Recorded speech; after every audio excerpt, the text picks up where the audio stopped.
Je ne suis pas l'auteur des musiques jouées dans ce direct. Shalom, shalom tout le monde. Shalom, shalom. Miséricorde. Ta miséricorde de la main a coulé. Lavé de tout péché. Shalom, shalom à tous. Nul n'est comme Jésus. Sa miséricorde est incomparable. Coucou à tout le monde. Shalom, shalom. Bonjour. La vie de péché, oh, tout ça s'est passé, oh. Oui, la vie de péché, tout ça est passé. Jésus m'a racheté, son amour m'a visité. Tout ça s'est passé, oh. Tu m'as visité, oh. Ta bonté m'a visité, oh. Connectez-vous, on va un peu parler ce matin. Jésus est bon, il est fidèle. Il a renouvelé encore le souffle de vie. Ah oui. Qui ôte le péché du monde? Oui, l'agneau de Dieu ôte le péché du monde.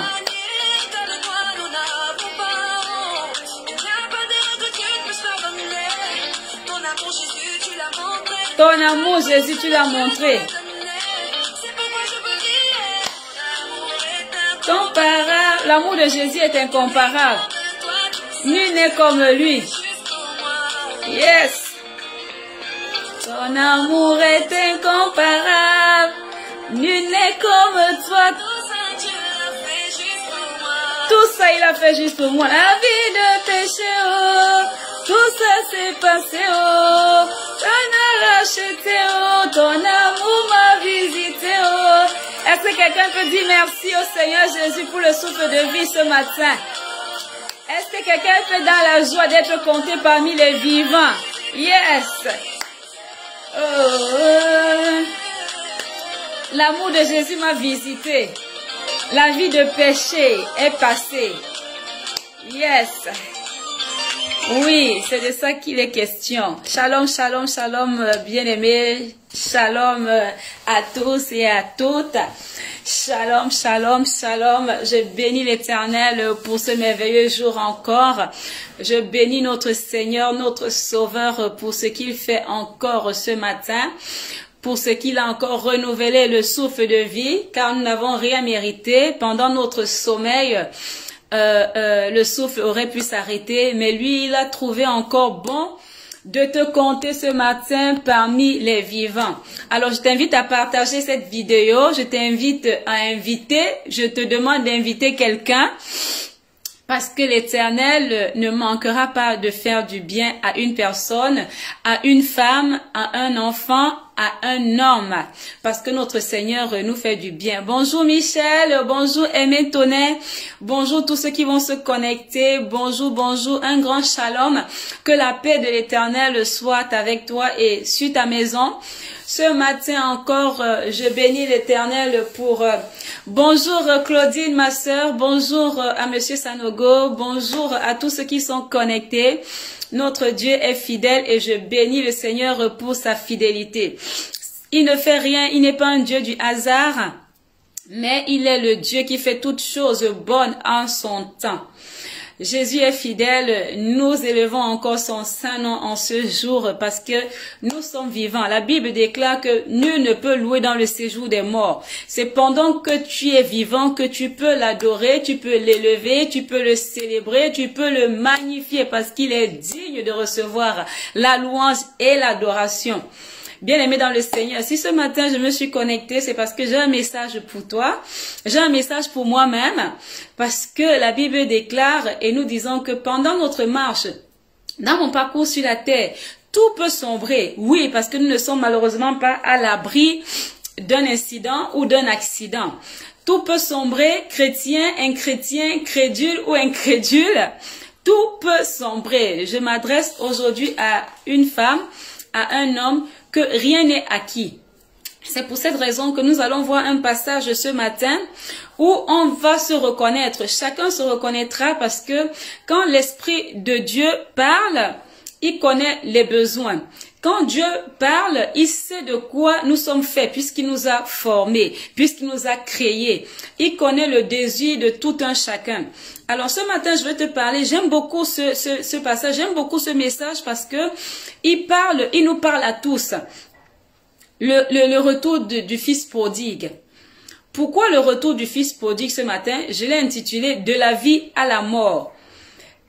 J'ai donné pour thème ce matin de la vie à la mort. Pourquoi? Parce que c'est un enfant qui était perdu. Et pour son père, il était mort.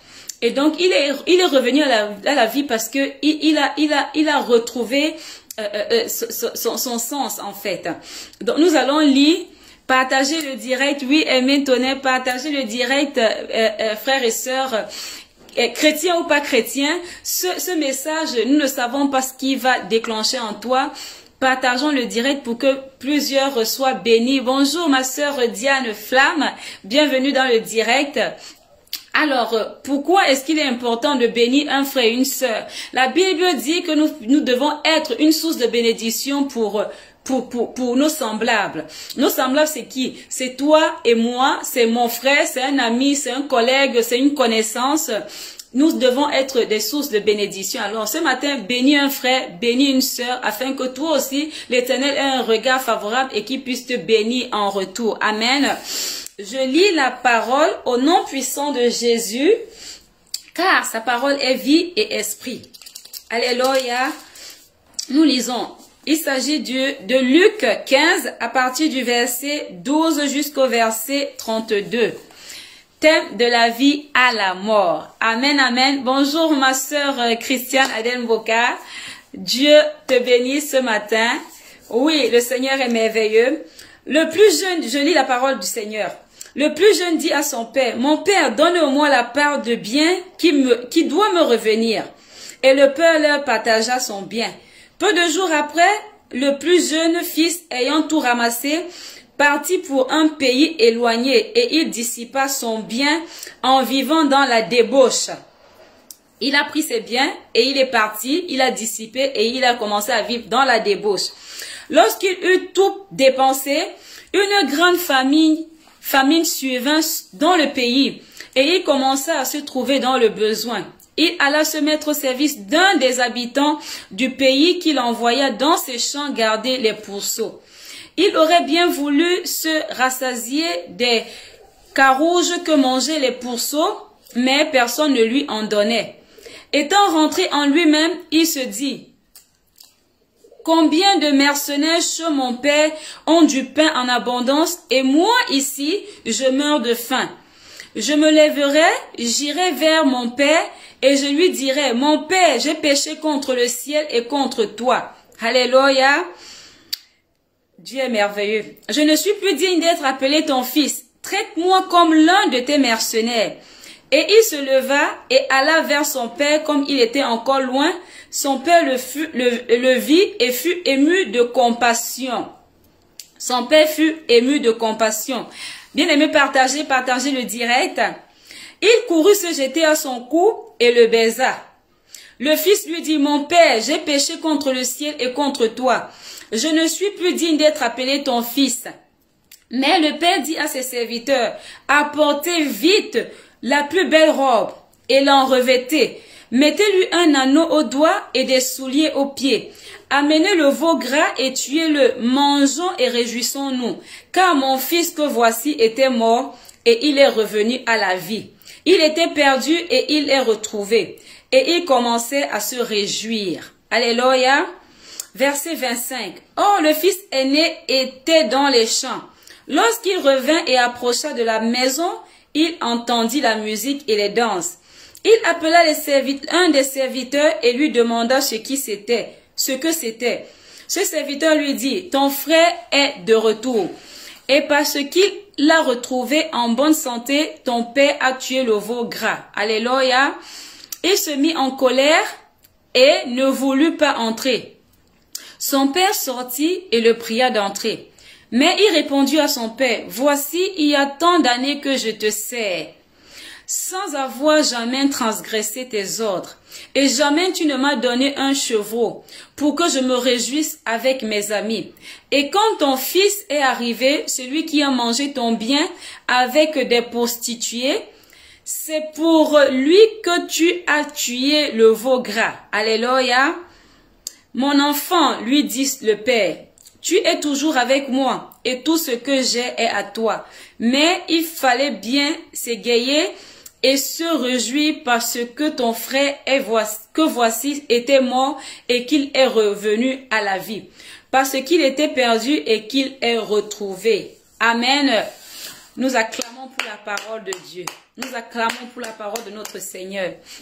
Bien-aimés dans le Seigneur, il s'agit ici d'un fils qui était perdu et qui est retrouvé.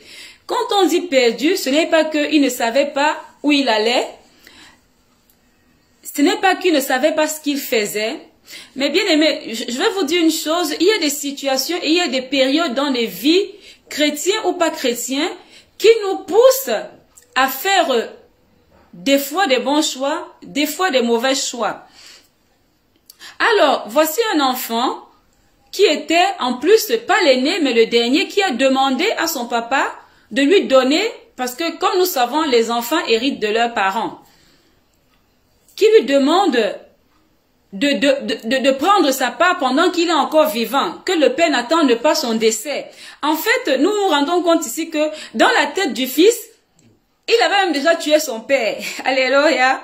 Il avait tué son père parce qu'il était plus intéressé des biens de son père. Nous devons voir aujourd'hui que pendant que nous sommes encore vivants, beaucoup veulent nous tuer pour avoir ce que nous avons. Beaucoup veulent que nous soyons morts pour hériter de nos biens, pour se partager ce que nous avons, habits, voitures et autres, j'en passe. Mais nous pouvons voir aujourd'hui, moi je vais comparer le papa aujourd'hui à Jésus et le fils, les fils, je veux dire parce que le fils qui est revenu, il y a un message, et celui qui est resté, il y a un message aussi que nous devons décoder. Ça veut dire quoi? Ça veut dire que celui qui est parti a vu que il est sorti de sa destinée. C'est ça le vrai message. Et celui qui est resté, lui étant resté, est mécontent du retour de son frère. Alléluia. Mais sauf que les biens n'étaient pas à lui.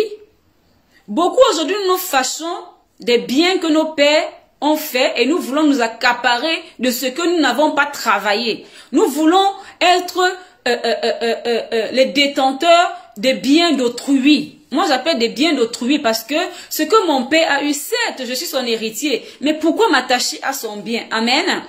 Nous voyons donc ici que le père est Jésus. Et les fils, c'est nous qui héritons du royaume des cieux. Parce que nous sommes tous co-héritiers avec Christ. Évidemment, celui qui a donné sa vie au Seigneur. Nous allons voir par ce passage que nous tous, même celui qui est encore dans le monde, est le fils prodige. Il doit revenir au Seigneur parce que notre Dieu ne rejette pas. Alors la Bible nous dit ici que quand le fils est parti, il a tout dilapidé. Il n'avait plus un iota, il n'avait plus un radis. Il n'avait plus rien du tout. Bien-aimé dans le Seigneur, quand tu es dans une maison où tu as à manger, tu as tout, tu as ton service des domestiques, tu ne vois pas la difficulté de pouvoir chercher de quoi se nourrir. Tu ne vois pas la difficulté de te lever pour aller chercher du travail ou chercher à manger. Parce que tu as tout. Amen. Mais maintenant, ce que nous devons voir sur le fils prodige, sur le fils qui a dilapidé tous ses biens, c'est qu'il revient maintenant à la raison. Parce que quelquefois, nous sommes possédés par un esprit qui nous pousse seulement à être nous-mêmes notre propre ennemi de notre destinée.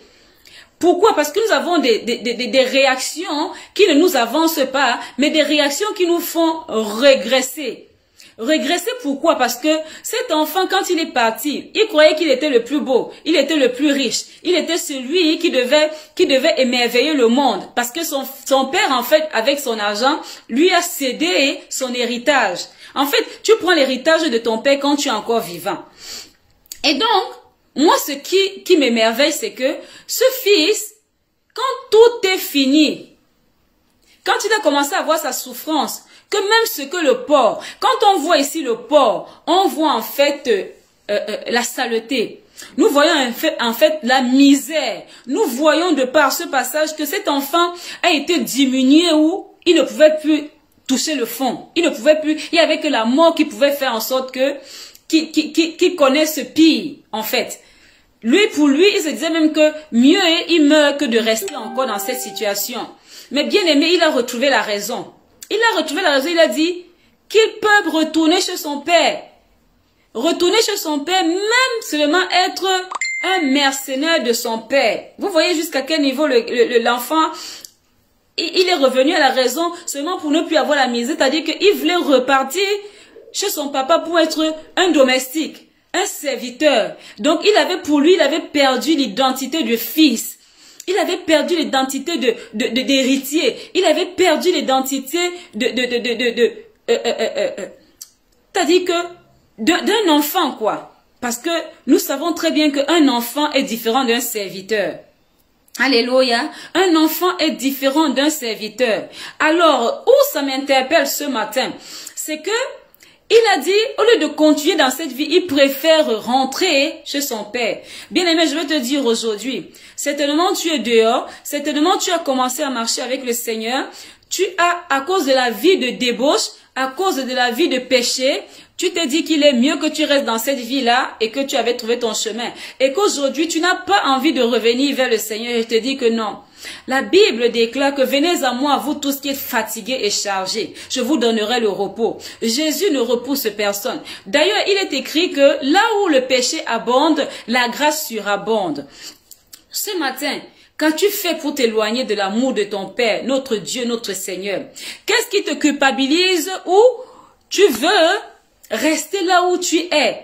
Est-ce que c'est par la honte? Est-ce que c'est la honte ou bien la culpabilité qui te fait rester là où tu es? Dans le péché, dans le mensonge, dans le vol. Mais cet enfant, malgré ça, il a dit que je préfère être avec mon père. Même s'il me traite comme un mercenaire, même s'il me traite comme un domestique, je préfère être là-bas. C'est là où est ma place. Amen.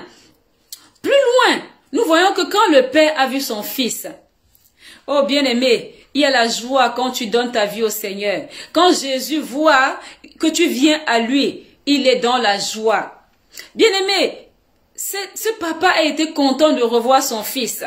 Oui, d'aucuns parmi nous, nous commençons la marche avec le Seigneur. Et à cause des épreuves de la vie, des choses de la vie, des compagnies, oui, nous pouvons nous égarer, nous pouvons baisser dans la foi, nous pouvons dire que qu'est-ce que je fais et aller chercher d'autres voies. Mais j'ai une bonne nouvelle pour toi ce matin. J'ai une bonne nouvelle pour toi qui me regarde ce matin. Jésus ne te rejettera pas. Quel que soit le choix que tu as fait dans le passé, quel que soit le choix que tu as fait de t'éloigner de lui, il t'attend et ses bras sont grandement ouverts pour te recevoir parce qu'il est le Dieu qui n'abandonne pas ses enfants. Il est celui qui n'abandonne pas. D'ailleurs, j'ai pour habitude de dire que il est le seul corps qui ne rejette aucun organe. Ça veut dire quoi? Quand on fait une greffe, on fait des examens pour voir si tu es compatible avant de te faire le don d'un organe. Mais Jésus est le seul corps qui accepte tout organe avec ou sans examen, compatible ou pas compatible. Il ne fait pas de rejet. Il ne fait pas de rejet. Alors nous pouvons voir ici que le père n'a pas rejeté son enfant qui est revenu. Le père n'a pas rejeté son fils qui est revenu. Pourquoi il n'a pas rejeté son fils? Parce que c'était une partie de lui. Et parce qu'il savait qu'il avait besoin de son fils.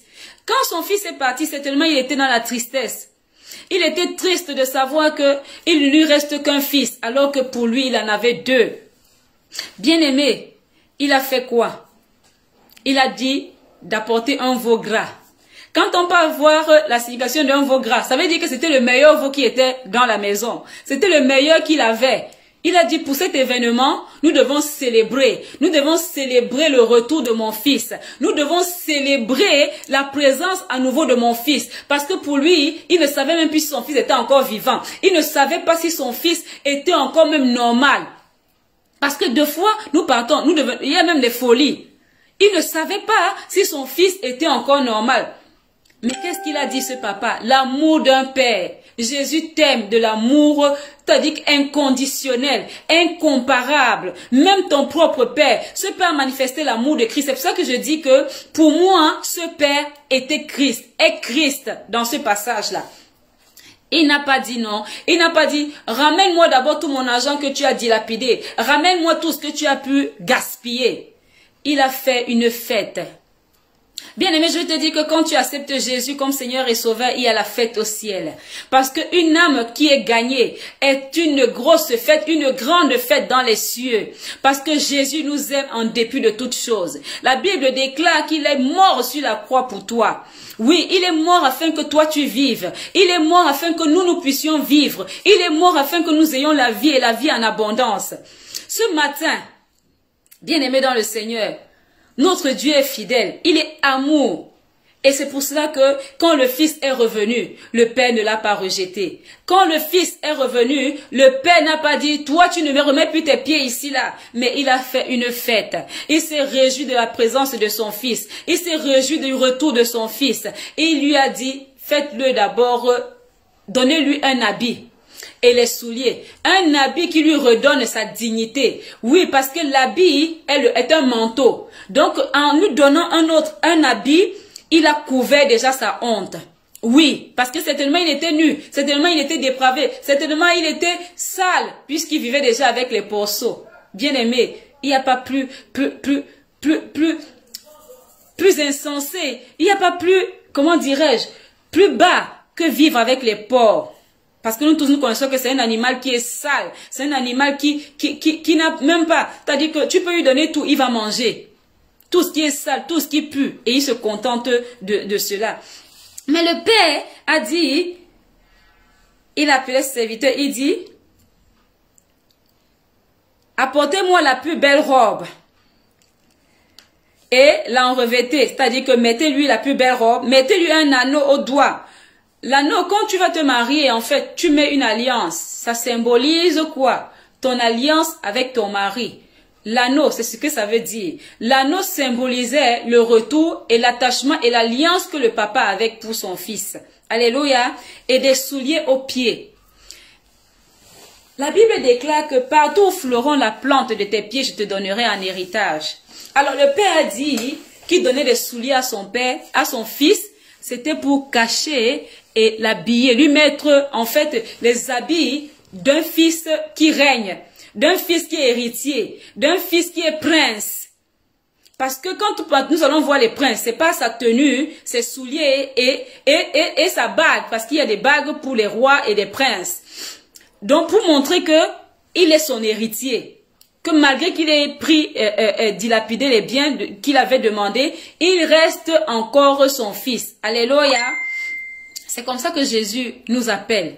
Jésus ne ferme pas sa porte pour nous. Jésus ne nous rejette pas. Même si nous-mêmes nous voyons que nous ne sommes pas dignes. Mais pour Jésus, tu seras toujours digne quand tu reviendras à lui. Pour Jésus, tu seras toujours digne quand tu reviens et que tu confesses que oui, Père, j'ai péché contre toi. Et contre toi seul j'ai péché. Aujourd'hui, je reviens vers toi parce que je reconnais que tu es la seule personne qui ne me rejette point. Je reconnais que tu es le seul qui ne m'a jamais rejeté. Malgré mes fautes, malgré ma mauvaise vie, malgré tout ce que je fais, toi, tu ne m'as jamais abandonné. Amen.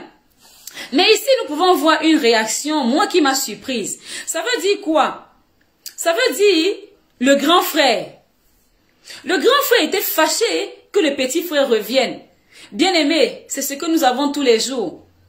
Même à l'église, toi qui commences plus tôt, quand quelqu'un vient dans une église et qui part, quand il revient et qu'on l'accueille, ça t'énerve. Dans la maison, quand un enfant s'en va et qu'il revienne, il vient reprendre ta place. Ça veut dire que ce qu'on te donnait, comme il est revenu, ça va diminuer ta portion. C'est ce que nous faisons tous les jours. Nous en voulons à ceux qui partagent la vie avec nous. Nous en voulons à ceux qui reviennent vivre avec nous. Nous en voulons, nous sommes jaloux. Malgré que qu'il y ait la place pour tout le monde, nous en voulons aux vies de certains. Nous en voulons à nos frères et sœurs. Nous en voulons à nos collègues. Nous en voulons à nos connaissances. Nous en voulons à nos frères et sœurs dans l'église. Mais Ce papa n'a pas tenu compte de ce que son fils aîné disait. Il lui a répondu, moi j'ai beaucoup aimé la réponse du père. Il a dit que toi tu es avec moi tous les jours. Et ce qui m'appartient t'appartient. Mais lui il est revenu. Parce que ce que moi je lui avais donné, il a tout perdu. Ça veut dire qu'il revient se faire une santé auprès des siens. Alléluia. Tu dois comprendre que revenir auprès des siens, revenir auprès de ce que tu as, tu viens te recharger. Tu viens te recharger. Tu viens chercher la force. C'est pour cela que quand tu reconnais que tu as péché, quand tu reconnais que tu as mal agi, quand tu reconnais que tu as été mauvais, répands-toi simplement et reviens auprès du Maître. Reviens auprès de ton Père. Reviens auprès de celui que tu as offensé. Alléluia. Ça peut être ton mari. Ça peut être ton frère. Ça peut être ta sœur.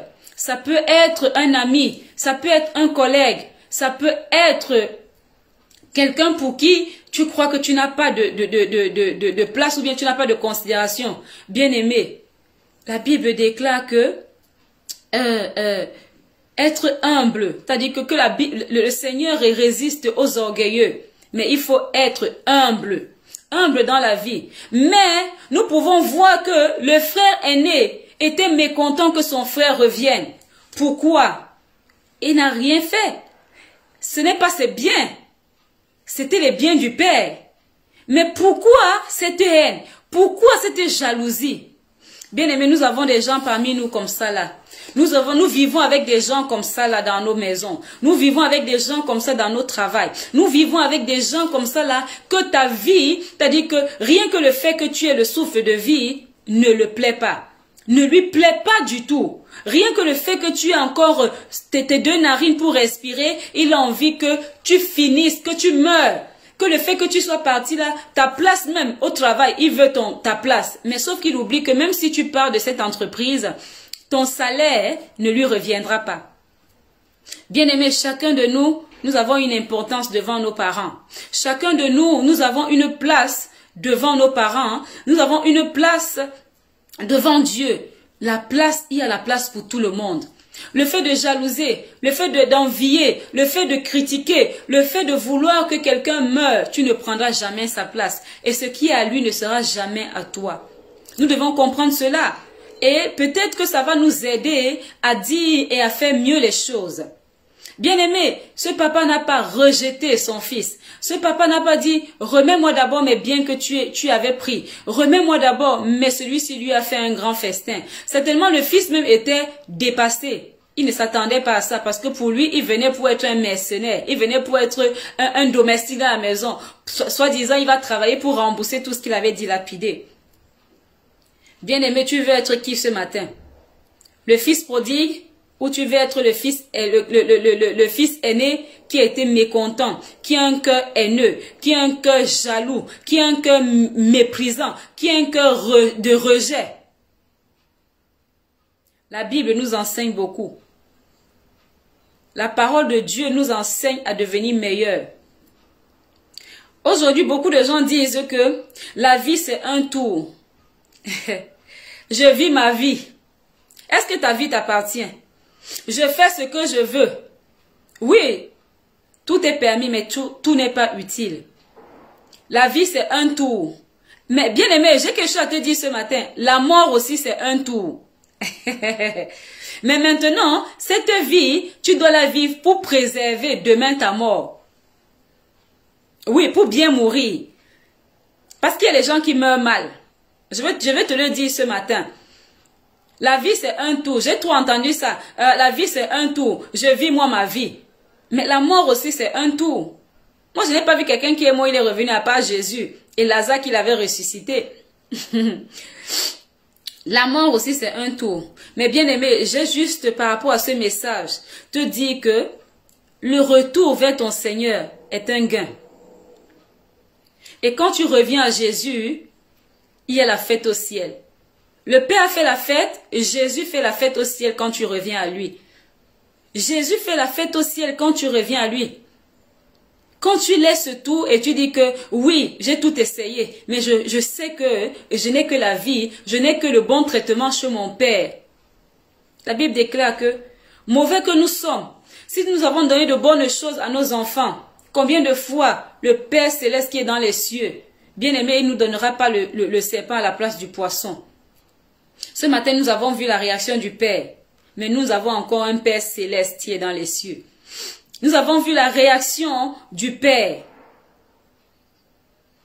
Oui, Jeanne-Hermine, reviens, tu veux être l'enfant prodige, reviens chez le Père, il ne te rejette pas.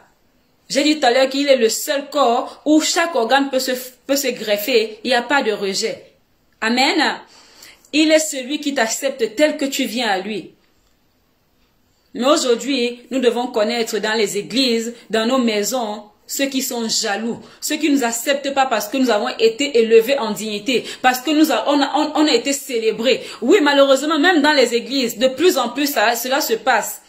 Quand tu es élevé en dignité, les gens sont jaloux. Même dans la maison, quand tu as une promotion, tes frères peuvent être jaloux, tes sœurs peuvent être jalouses. C'est un fait et c'est une réalité. Mais sauf que la grâce est disponible pour tout le monde. La grâce est disponible pour tout le monde. Pour toi qui m'entends, la place d'autrui ne sera jamais la tienne. Et ta place ne sera jamais la place d'autrui. Que chacun reste un peu à sa place. Que chacun regarde à Jésus et qu'il demande de recevoir ce qui est destiné à lui. Amen. Bonjour Marlène. Comment tu vas? Oui, nous devons être ces gens qui sont... Nous devons dépouiller nos cœurs de toute haine, de toute jalousie, de toute médisance. Nous devons dépouiller. C'est alors à ce moment-là que nous serons bénis. C'est alors à ce moment-là que nous recevons notre part de la part de Dieu. Oui, parce que c'est notre cœur, c'est notre comportement qui nous empêche réellement de recevoir ce que Dieu a destiné pour nous. Parce que tu ne peux pas envier ton frère et vouloir que toi tu reçoives ce qui vient de la part de Dieu. Non, c'est impossible. La vie ne nous enseigne-t-elle pas? Nous devons être normaux, nous devons être, c'est-à-dire que, réfléchis. C'est ça le mot. Nous devons être réfléchis. Nous devons savoir que la terre, Dieu a créé chacun comme il voulait. Il nous a donné et il a mis en nous ce qu'il voulait. Il est souverain. Et ta destinée est entre ses mains. Ta vie est entre ses mains. Alors, pour toi qui dis, je vis ma vie. La vie, c'est un tour. Je viens te dire que la mort aussi, c'est un tour. Il faut réfléchir à ça. Tu réfléchis seulement à la vie, c'est un tour. La mort aussi, c'est un tour. Comment tu prépares ta mort? Comment tu la prépares? Alors, je t'invite à faire le bon choix, à accepter Jésus comme Seigneur et Sauveur. Certes, nous vivons sur cette terre, mais nous avons une autre vie après la mort. Est-ce que tu iras dans les temps de feu ou est-ce que tu seras au paradis avec Jésus? Est-ce que tu seras dans le sein d'Abraham? C'est la question qu'il faut se poser. Veux-tu être le fils prodige ce matin à revenir vers ton Père malgré tes erreurs, malgré tes fautes, malgré ta mauvaise vie, malgré ton cœur tortueux, malgré tout ça, je dis un message pour toi. Jésus ne te rejette pas. Reviens à lui ce matin.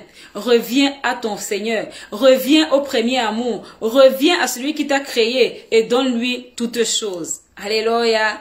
Notre Dieu est fidèle. Il nous aime. C'est ce que je voulais partager avec toi ce matin. Nous sommes vendredi. Il fait beau à Paris. Il fait beau. Il y a du soleil. Alors, je voulais partager cela avec toi afin que tu sois un peu, que ça te percute. Jésus ne te rejette pas. Au contraire, une âme gagnée, c'est la fête dans les cieux. Reviens à Jésus. Il t'aime. Il ne t'a jamais abandonné. Même quand tu abondes dans le péché, sa grâce surabonde sur toi. Amen. Nous aimons souvent respecter ou regarder ceux qui gaspillent vraiment, parce que moi j'appelle ça gaspiller. Il y a le pasteur qui avait dit, vous aimez gaspiller le péché. Il y a des gens qui pêchent même sans même savoir que, c'est-à-dire qu'ils gaspillent le péché. Ils gaspillent le péché. Les gens qui gaspillent le péché, qui font quand même le diable même applaudit, il dit que celui-ci même a dépassé. Il gaspille le péché. Même ce qu'il ne doit pas faire, il le fait. Il nuit à qui? Il nuit qui? Il fait ça pour qui? J'ai besoin de te dire ce matin que Jésus t'aime et il ne t'a pas abandonné. Il t'aime. Reviens seulement et simplement à lui. Donne-lui ta vie. Accepte Jésus comme Seigneur et Sauveur et tu auras le salut.